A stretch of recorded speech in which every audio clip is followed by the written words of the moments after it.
하나님 우리 아버지와 주 예수 그리스도로부터 은혜와 평강이 여러분들에게 함께하길 바랍니다. 자, 여러분 우리 지난주 로데 이야기를 통해서 이 기도와 믿음에 대한 이야기, 응답에 대한 이야기를 함께 나누었습니다. 자, 우리 영상으로 예배하신 분들 우리 기도 카드 혹시 적었는지 모르겠어요. 저희 카톡으로 내용을 적어주시면 좋을 텐데요. 아직 적지 못하신 분들은 찬차지 적으셔서 저에게 전달해 주시기를 부탁드립니다. 우리 로데 이야기를 통해서 우리가 함께 나누었던 것은 베드로도 제자들도 생각하지 못했던 일을 기도는 했지만 응답을 미친 짓이라고 여겼던 그런 일을 로데가 하는 것을 우리가 보았습니다. 그리고 오늘 저는 이 사무엘을 통해서 하나의 교훈을 더 여러분들과 함께 나누고 싶습니다. 저와 여러분에게 하나님께서 하시는 말씀이 오늘 우리 귀에 응하기를 주님의 이름으로 축복합니다. 우리 사무엘 너무 잘 알죠. 사무엘은 어머니 한나의 기도로 태어났습니다. 한나는 그렇게 태어난 사무엘이 젖을 떼자 실로로 데리고 가서 제사장 엘리의 곁에 두게 됩니다. 그리고 우리가 아는 것처럼 엘리의 제사장들은 그 인생, 그 삶을 잘못 살았어요. 악한 사람들이었습니다. 성경은 엘리 제사장의 아들들이 여호와 앞에서 큰 죄, 그 심히 큰 죄를 지었는데 그것은 여호와의 제사를 멸시하는 것이라고 말하고 있습니다. 그러나 사무엘은 세마포 에봇을 입고 여호와를 섬겼어요. 엘리 제사장과 함께 말이죠. 에봇은 제사장이 입는 옷입니다.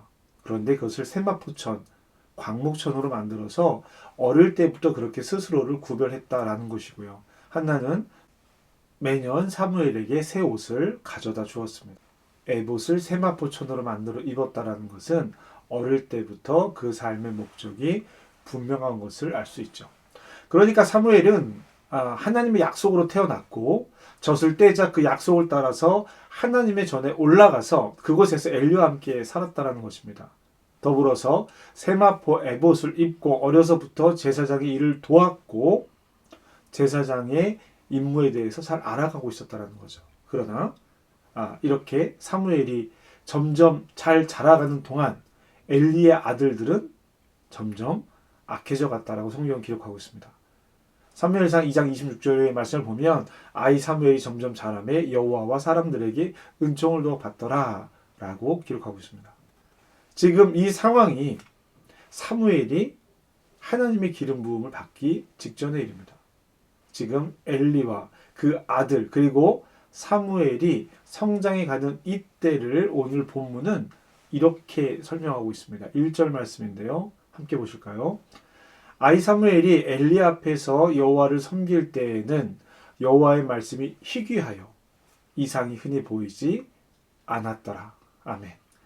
여호와의 말씀이 희귀하여 사람들의 귀에 들리지 않았다. 이상이 흔히 보이지 않았다라는 말은요. 엘리가 그의 역할을 제대로 하고 있지 못하다라는 것을 의미합니다. 하나님의 말씀의 통로였던 엘리 제사장 가문이 몰락하고 있고 그 이야기를 엘리가 더 이상 하지 못하고 있다라는 것을 말하는 것이죠. 그리고 이 내용은요. 하나님께서 엘리 제사장에게도 이미 말한 내용입니다.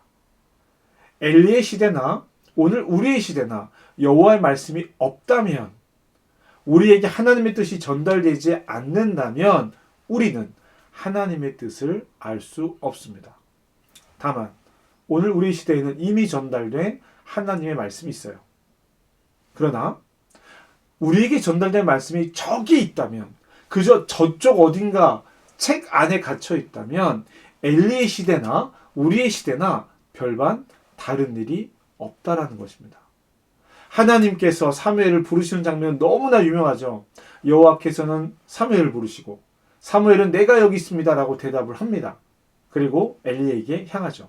이 일이 3번 반복되더라 라는 것입니다. 엘리는 지금 어디에 있느냐? 자신의 침실에 있습니다. 사무엘은 등불이 타고 있는 여호와의 전에서 불을 지키고 있고요. 이 일은 원래 엘리와 엘리의 제사장의 아들들이 해야 하는 일인데 지금 사무엘이 하고 있다는 거예요. 이 일이 3번 반복될 때까지 엘리는 이 일이 하나님께서 하신 일인 줄을 알지 못했어요. 3번째가 돼서야 깨달았습니다. 그때까지도 사무엘은 이 일이 어떤 일인지 몰랐다라고 성경은 기록하고 있어요. 그리고 그 이유를 이렇게 말합니다. 7절이죠. 사무엘이 아직 여호와를 알지 못하고 여호와의 말씀도 아직 그에게 나타나지 아니한 때라. 아멘. 사무엘이 앞서 사무엘아 사무엘아 하고 부르시는 소리를 엘리가 부른 소리로 들었다라고 이야기하고 있었습니다. 그래서 엘리에게 달려가서 내가 여기 있나이다 라고 대답했죠. 여러분, 내가 여기 있나이다 라고 하는 지금의 이 대답은 소명에 대한 응답이 아닙니다. 엘리에게 달려가서 나에게 시킬 일이 있나요? 라고 말하는 거예요. 어떤 일을 해야 할까요? 라고 대답하는 겁니다. 존재에 대한 대답이 아니라 지금 당신 나에게 시킬 일이 있으면 하세요 라고 말하는 거예요. 심부름을 이야기하고 있는 것입니다. 왜요? 사무엘은 아직 여호와를 알지 못했고 여호와의 말씀을 들어본 적이 없기 때문입니다. 자신의 이름이 불릴 때 평소처럼 엘리가 부르는 것으로 이해했다라는 거예요. 받아들였다라는 거예요. 그리고 어떻게 해요? 엘리에게로 달려간 것이죠. 하나님의 말씀을 경험하지 못한 사람들은요, 자신의 경험대로 행동합니다. 하나님의 부름을 들었지만 자신이 행동하던 대로 행동하는 거예요. 자신이 생각하고 자신이 판단한 일을 행합니다. 선택의 기준이 나에게 있기 때문이에요.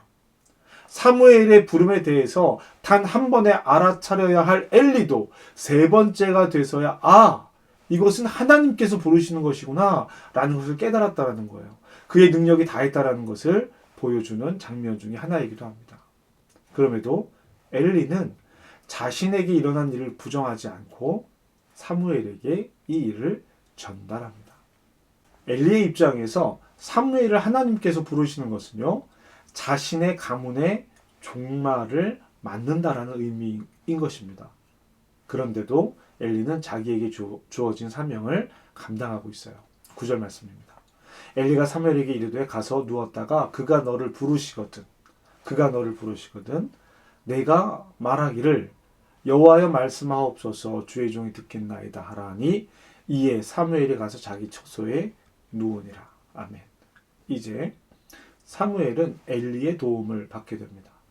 하나님의 말씀을 들었던 엘리는 지금 이 상황이 하나님께서 하시는 일임을 알아차렸다라는 거예요. 그리고 사무엘에게 어떻게 해야 하는지를 알려줍니다. 엘리는 하나님께서 사무엘을 올바로 들으실 때까지 부르신다라는 것을 알고 있어요. 그래서 알려주는 거예요. 엘리는 사무엘에게 가서 다시 기다리라고 말을 합니다. 그리고 여호와의 부름에 어떻게 대답해야 되는지를 알려주고 있어요. 어떻게 보면 말씀드렸던 것처럼 엘리는 자신의 시대의 마감을 자기 스스로 하고 있는 것처럼 보입니다. 엘리의 삶이 너무나 안타까운 일이 많지만 마지막까지 하나님의 일을 하는 것을 보면 또 많은 깨달음을 얻게 돼요. 지금까지가 어땠는가가 아니라 지금 어때야 하는가에 대한 답이 될 것 같습니다. 지금까지 잘못해 왔다고 해서 마지막까지 잘못될 이유가 없어요. 깨달음이 있다면 지금 변할 수 있습니다. 그러나 엘리에게서 또 안타까운 것은 하나님께서 자신을 통해서 사무엘을 통해서 자신의 가문이 어떻게 될 것이다 라고 말씀해 주셨는데도 그것을 어떻게 하려고 노력하지 않았다라는 거예요. 너무나 안타까운 일이에요. 이제 하나님의 마지막 부름이 사무엘을 부릅니다. 10절입니다. 여호와께서 임하여서서 전과 같이 사무엘아 사무엘아 부르시는지라 사무엘이 이르되 말씀하옵소서 주의 종이 듣겠나이다 하니. 아멘. 사무엘의 대답이 달라졌죠. 엘리의 심부름에 응답하던 대답, 내가 여기 있습니다 라는 대답에서 주의 종이 듣겠습니다 라는 대답으로 바뀌었습니다. 사무엘의 대답이 바뀐 것은요, 그의 태도, 그의 정체성이 바뀐 것이라는 거예요. 엘리의 심부름을 하던 아이가 아니라 이제 하나님의 말씀을 듣는 사람이 된 것입니다. 사랑하는 성도 여러분, 여러분의 대답이 바뀌기를 주님의 이름으로 축복합니다.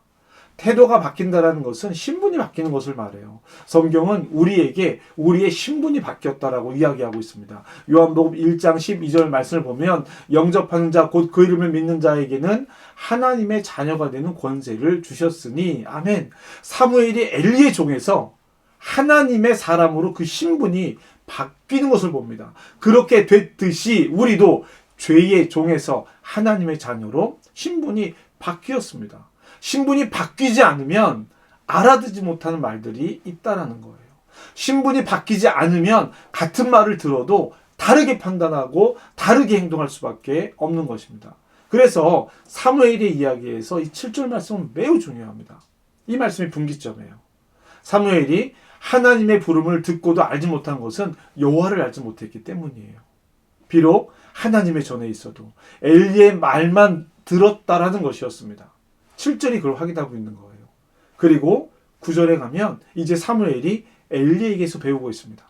엘리가 그 음성이 어떤 음성인지 알려주고 있고 그 음성에 어떻게 대답해야 할지를 알려주는 거예요. 그리고 이제 사무엘은 엘리에게 배운 대로 대답합니다. 말씀하옵소서 주의 종이 듣겠나이다. 사랑하는 성도 여러분, 우리는 지난주 기도하면서 응답을 믿지 못했던 제자들을 보았습니다. 그들의 삶이 계속 그랬을까요? 그렇지 않습니다. 그들의 계속 기도의 응답을 믿지 못했다면 우리에게 복음은 전해지지 않았을 거예요. 그들은 변했습니다. 오늘 사무엘의 이야기를 통해서 우리는 또 배웁니다. 사무엘은 어머니 한나의 기도로 태어났고 젖을 떼고 난 후에 제사장 엘리와 함께 살았습니다. 성전에서 등불이 꺼지지 않도록 지키는 일을 했고 세마포 에봇을 입고 엘리 제사장을 도왔어요. 그럼에도 사무엘은 하나님의 부름을 알아차리지 못했습니다. 엘리에게 가서 내가 무엇을 해야 하겠습니까? 라고 말한 거예요. 내가 여기 있습니다. 라고 말한 것입니다. 엘리 제사장과 사이에서 있었던 일을 그대로 한 겁니다. 성도 여러분, 우리는 내가 무엇을 할까? 내가 어떻게 할까를 질문하는 사람들이 아닙니다. 내가 하고 싶은 일을 하나님께 주장하는 사람들이 아니에요. 우리는 하나님의 말씀을 듣는 사람들입니다. 하나님께서 성경을 통해 우리를 가르치십니다. 하나님께서 자신을 드러내시고 하나님께서 하신 말씀을 기록해 우리에게 전달한 것이 성경입니다. 성경을 통해 주시는 하나님의 말씀을 만나지 않는다면 우리는 엘리에게 대답하고 달려간 사무엘처럼 되는 거예요. 오랜 시간 교회에 있었고 많은 시간 신앙생활을 했지만 내가 무엇을 해야 합니까? 말씀하시면 내가 듣겠습니다. 라고 하는 대답 못하고 있는 거예요. 그러나 엘리 제사장을 통해서 배운 후 사무엘의 대답이 달라졌습니다. 내가 무엇을 해야 할까요? 내가 여기 있습니다. 라고 대답하는 것이 아니라 말씀하옵소서 주의 종이 듣겠나이다. 라고 바뀝니다. 내가 무엇을 할까요? 내가 여기 있습니다. 아주 좋은 신앙의 모습처럼 보이기도 합니다. 그런데 그렇지 않다라는 거예요. 존재가 바뀌면 말이 바뀝니다. 신분이 바뀌어 말이 바뀌려면 배워야 합니다. 배우면 행해야 합니다. 내가 여기 있습니다 라는 말이 아니라 주님 말씀하시면 내가 듣겠습니다 라고 대답하기를 주님의 이름으로 축복합니다. 내가 듣겠습니다 라는 말은요, 그저 하시는 말씀을 내가 듣기만 하겠다는 뜻이 아닙니다. 듣기만 했다는 뜻이 아니라 이제 그 말씀을 따르겠다라고 하는 뜻이기도 하죠. 사무엘에게 엘리 제사장이 있었다면 우리에겐 성령이 함께 하십니다. 여러분, 성령의 도움을 구하는 기도를 하나님께 드립시다. 성령께서 우리가 하나님의 뜻을 발견하고 하나님의 뜻을 따라 순종할 수 있도록 도와주시기를 기도합시다. 우리 한민교회가 무슨 일을 하는 교회가 아니라 하나님의 말씀을 듣는 교회가 되기를 바랍니다. 여러분이 하나님의 말씀을 분별할 수 있는 성도가 되기를 바랍니다. 우리 모두가 하나님 앞에서 이렇게 말했으면 좋겠어요. 말씀하옵소서 주의 종이 듣겠나이다. 저와 여러분의 응답이 되시기를 주님의 이름으로 축복합니다. 기도합시다. 하나님, 우리가 무엇을 하는 사람, 무엇을 해야 하는 사람이 아니라 하나님의 음성을 듣는 성도가 되게 해 주시옵소서. 성경을 통해 우리에게 보이신 하나님의 뜻을 바르게 분별하게 하여 주시옵소서. 말씀하옵소서. 주의 종이 듣겠나이다. 한민교회와 한민교회 성도의 고백이 되게 하여 주시옵소서. 바르게 배우고 바르게 행할 수 있도록 도우시는 성령께서 우리와 함께하여 주시옵소서. 그래서 그가 너를 부르시거든 말씀하옵소서 내가 듣겠나이다라고 응답하는 우리의 삶이 되기를 기도합니다. 주여 우리를 도와주시옵소서. 예수님의 이름으로 기도합니다. 아멘.